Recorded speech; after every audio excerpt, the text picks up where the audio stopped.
buenas a todos y todas. Estamos aquí con Josefina Morales, economista mexicana, integrante y ex coordinadora del grupo de trabajo Claxo, Crisis y Economía Mundial, y profesora e investigadora del Instituto de Investigaciones Económicas, IEC, de la UNAM de México. Josefina, muchas gracias por esta entrevista. Gracias por conversar con nosotros. No, muchas gracias a ti en particular, Pablo, pero sobre todo a Claxo y a todos los centros que estamos conjuntados por Claxo, que convergemos en esta, digamos, en esta iniciativa maravillosa desde hace más de 50 años. Muchas gracias, Josefina. Vamos a conversar entonces, vamos a tener una conversación breve de una media hora aproximadamente acerca de temas vinculados con la economía en la crisis desatada por la pandemia.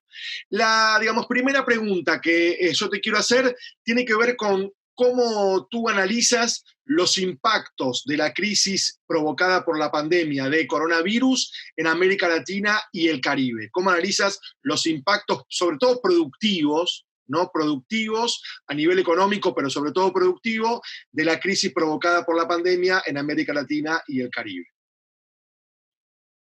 En primer lugar, Pablo, tenemos que tener claro, esta crisis del COVID se entrecruza, se empalma sobre otras crisis que están presentes en nuestro mundo latinoamericano, en la economía latinoamericana, en la sociedad latinoamericana, en la política latinoamericana, en las relaciones internacionales de América Latina. Es una crisis que nos agarra con estas crisis, y yo la llamo un momento de América Latina donde están las crisis entreveradas. Y no me voy a ir muy lejos, pero deberíamos ir en otro momento, siempre tener presente qué pasa desde los años 70, cuando hace crisis el modelo de sustitución de importaciones, y cómo se enfrenta, y luego tenemos la crisis de la década de la perdida de los años 70, que nos llamó la CEPAL, y luego viene todo el impacto y los cambios a nivel mundial de los años 90 con la globalización, y a partir del inicio de este siglo con la aparición de China. O sea, tenemos que tener muy claro cuáles son los cambios estructurales, económicos, políticos y sociales a nivel mundial, a nivel del imperialismo y a nivel de cada uno de nuestros países que tiene su propia historia concreta y sus particularidades. Entonces, para hablar de esta primera cuestión de cómo impacta en el nivel productivo, yo diría 3 cosas. Uno, en primer lugar, tener como muy claro como antecedente cómo las economías latinoamericanas en su dimensión nacional se insertaron en la globalización. ¿Sí? Por ejemplo, en el sur, nuestros países del sur se insertaron como exportadores de commodities, como exportadores de materias primas, de soya o de petróleo o de cualquier otro producto, de pinos, de cualquier otro producto, pero a nivel sobre todo primario exportador. México y un poco Centroamérica, algunos países de Centroamérica, Honduras y El Salvador, se insertan con la exportación manufacturera exportadora de la maquila, ¿sí? De una industria manufacturera que realiza un ensamble de partes importadas, los ensambla y los devuelve. Ese es el modelo industrial que va a predominar en México, Honduras, El Salvador y en menor medida Guatemala y Costa Rica. Entonces tenemos que tener claro cuál fue la crisis del modelo primario exportador o del modelo industrial, de sustitución de importaciones, que deberíamos llamarlo de otra manera, pero lo seguimos llamando ahorita como dice la CEPAL, qué pasó en la crisis y cómo nos reinsertamos a través de este nuevo modelo. Está muy determinada por los tratados de libre comercio con Estados Unidos. Bien, muchas gracias, Josefina.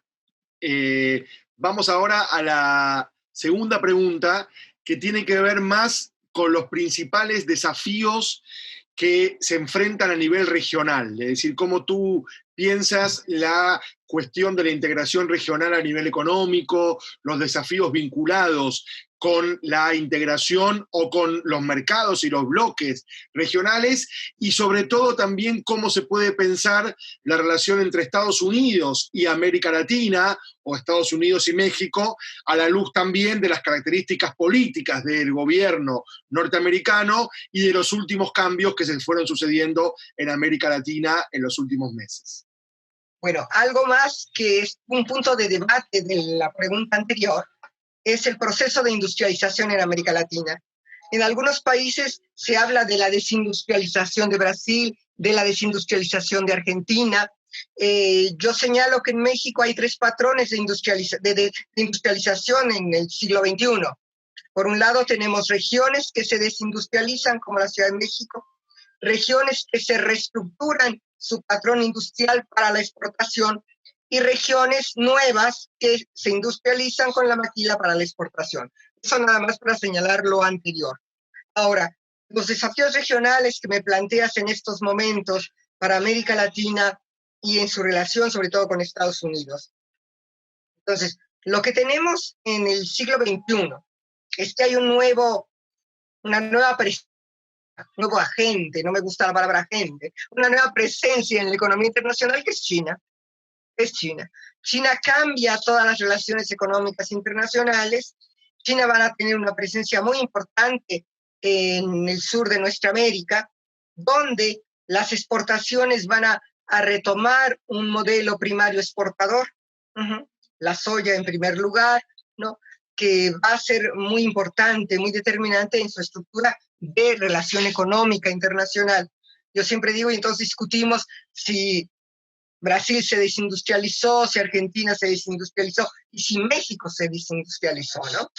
En el caso de México, yo insisto en que tenemos estos tres patrones regionales diversos, ¿no? Unas regiones se industrializan, otras regiones se desindustrializan y otras reestructuran su producción industrial. Pero bueno, eso es en el primer apartado. Y en segundo lugar, hay que tener presente la crisis del año 2007, 2008, 2009 y su impacto en América Latina, que va a ser retardado. No todos los países tuvimos recesión en el 2009. Entonces van a esperar algunos años el cambio de los precios de las materias primas, el cambio mismo de la dinámica del capital financiero transnacional, el cambio de la dinámica de las empresas productivas norteamericanas, en particular la automotriz, y van a cambiar en gran medida nuestras relaciones económicas internacionales y nuestra perspectiva. En el caso de México, entonces hay que poner mucha atención a los tratados de libre comercio. México, Centroamérica, tenemos los tratados con Estados Unidos.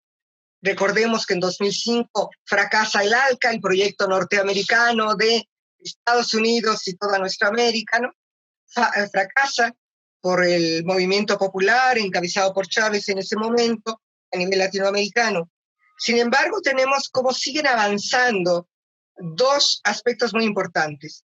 Los tratados bilaterales de inversión, que cada país hace su tratado bilateral de inversión, y los tratados regionales o subregionales en cada una de nuestras subregiones de América Latina.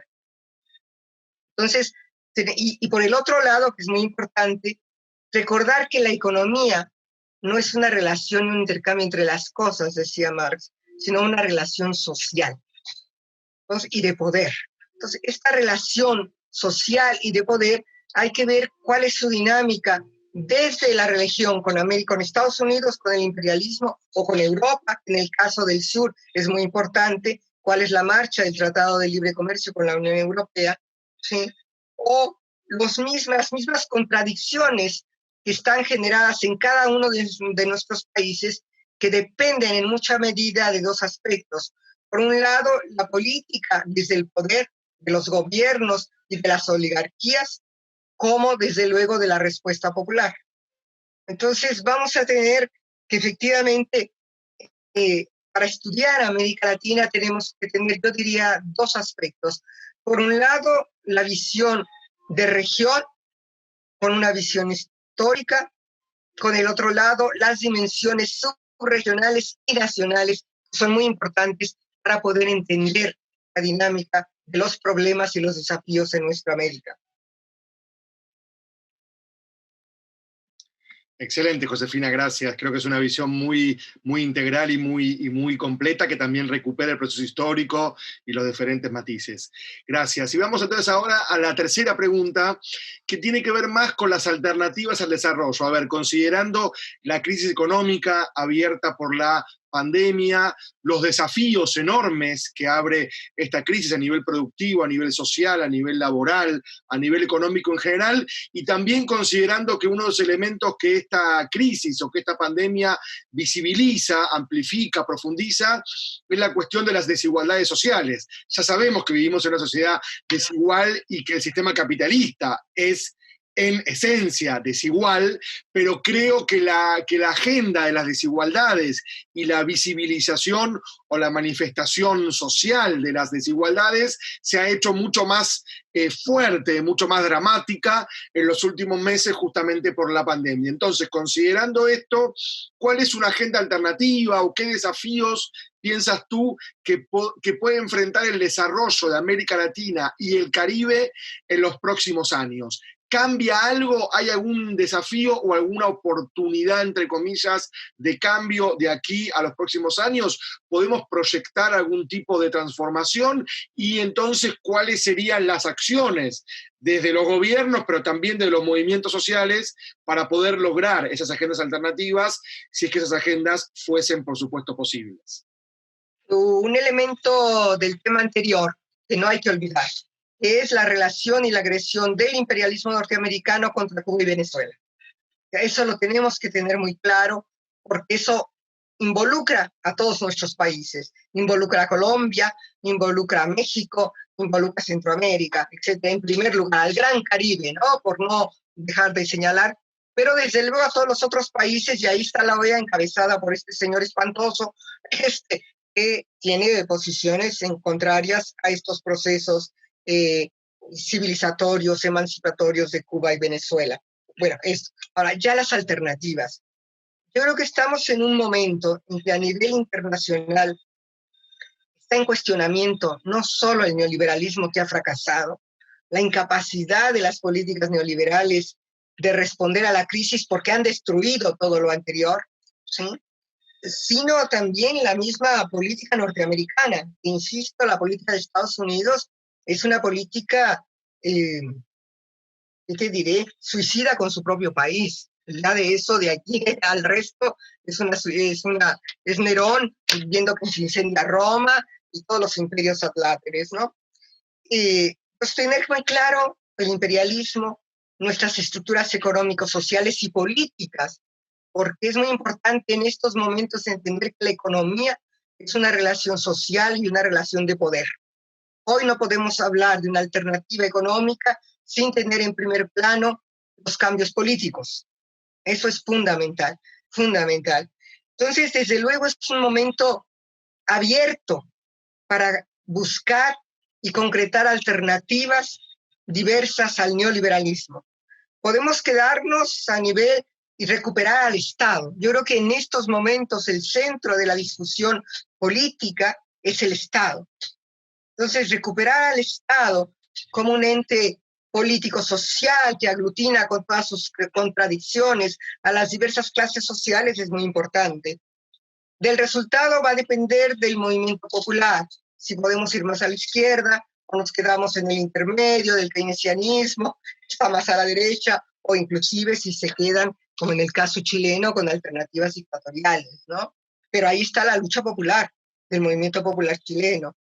Entonces, yo creo que sí, por lo pronto, a nivel de la lucha ideológica, yo creo que es muy importante el papel de Claxo y de todos nosotros en debatir y cuestionar o exhibir el fracaso del neoliberalismo. En segundo lugar, recuperar la discusión del Estado y planteando los distintos niveles de programa mínimo, programa máximo, ¿sí? De entender lo que podemos hacer y exigir en estos momentos para que el Estado no solo sea el Estado benefactor de los años 50, sino sea un Estado responsable, un Estado que en serio atienda las necesidades, no solo las necesidades, la vida de la mayoría, porque en estos momentos se está jugando la vida de la población. Entonces, yo creo que sí tenemos un escenario muy abierto al debate, muy abierto al debate en que desde nuestros países y el movimiento popular debe impulsar políticas económicas alternativas en perspectivas de plantear una perspectiva de más largo plazo, pero por lo pronto de una alternativa inmediata que conjunte fuerzas, distintas fuerzas sociales. Primero desde el movimiento popular, que es muy amplio, ancho y ajeno, de distintos sectores, pero inclusive podemos incorporar a ciertos sectores de gran capital en función de los mercados internos, que nunca han existido excesivamente. Ya sabemos dónde estamos, pero sí es importante históricamente, pero sí es muy importante saber responder en la coyuntura. Excelente, Josefina, muchas gracias también. Y quizás, a ver, a nivel de la organización, por ejemplo, del mercado de trabajo o del trabajo, porque también uno podría pensar, por ejemplo, si hay alternativas a nivel de trabajo o cómo tú piensas que va a ser, porque digo, uno de los elementos más afectados por esta crisis tiene que ver con el trabajo, sea el trabajo por cuenta propia, sea el trabajo, o sea, formalizado en empresas que se han relocalizado y teletrabajado o que se han resentido por diferentes cierres, también el cierre o más que el cierre como una reducción del comercio internacional, no tanto por el cierre de las fronteras porque las mercancías siguen transitando, sino por la crisis de muchos países que han reducido las compras y sus exportaciones, la política también norteamericana. Entonces, ¿cómo tú ves quizás, digamos, esta última pregunta, un énfasis en una agenda alternativa para la cuestión del trabajo, de la fuerza de trabajo y del mercado laboral? Es muy importante la pregunta. Yo creo que lo primero que tenemos que tener claro en la dimensión del mercado de trabajo es el mercado del trabajo de las mujeres y el mercado del trabajo de los hombres. Yo creo que es muy importante, porque en nuestras economías tenemos una parte muy grande. En el caso de México, las 2/3 del trabajo y de la economía están en el sector informal, ¿sí? En donde las mujeres tienen una parte muy importante del trabajo. Y en el mismo trabajo formal, en el caso, por ejemplo, de la maquila, hasta el año 80, la mayoría de las mujeres eran, de las trabajadoras, perdón, de los trabajadores obreros eran trabajadoras mujeres. ¿Sí? Después ya se equilibran y es 50 y 50, pero yo creo que efectivamente para enfrentar el problema del trabajo, tenemos que tener una amplia mirada de género, de sectores, de regiones.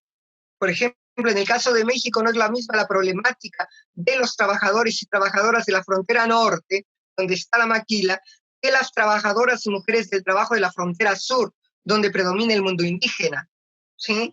Entonces, o en la Ciudad de México, en donde ya no somos una ciudad industrial, sí somos una ciudad de servicios, ¿sí? La mayoría además de servicios informales, y donde las mujeres juegan un papel muy importante.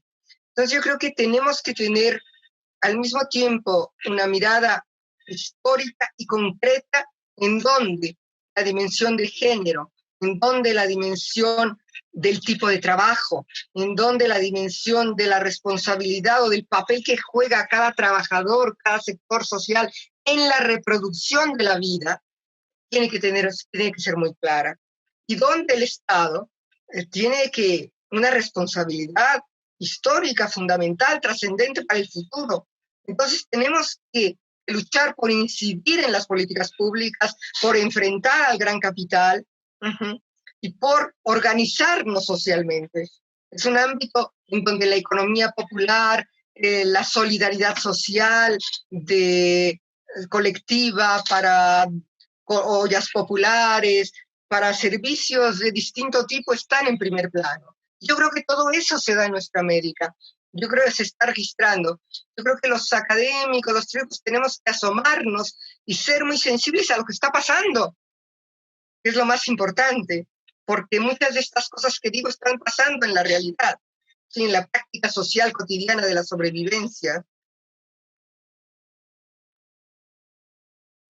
Excelente, Josefina. Bueno, realmente Muchas gracias por esta conversación, por esta entrevista, por este diálogo. En nombre de Claxo, del Consejo Latinoamericano de Ciencias Sociales, en nombre de Flaxo Argentina, de la Facultad Latinoamericana de Ciencias Sociales, sede Argentina, y en nombre de la Fundación Friedrich Ebert, de la FES, te damos un gran agradecimiento. Realmente fue un diálogo muy fecundo y muy fructífero, y también saludarte en nombre de Karina Batiani, la secretaria ejecutiva de Claxo, y de Roxana Mazzola, que es de Flaxo Argentina, con quien estamos coordinando este ciclo de entrevistas. Así que seguramente seguiremos conversando. Realmente un fuerte abrazo y muchas gracias. Un reconocimiento y abrazo y agradecimiento a todos por su trabajo, por nuestro trabajo. Un abrazo. Muchas gracias, Josefina, entonces. Un abrazo grande. Bueno, nos despedimos y colgamos. Chao.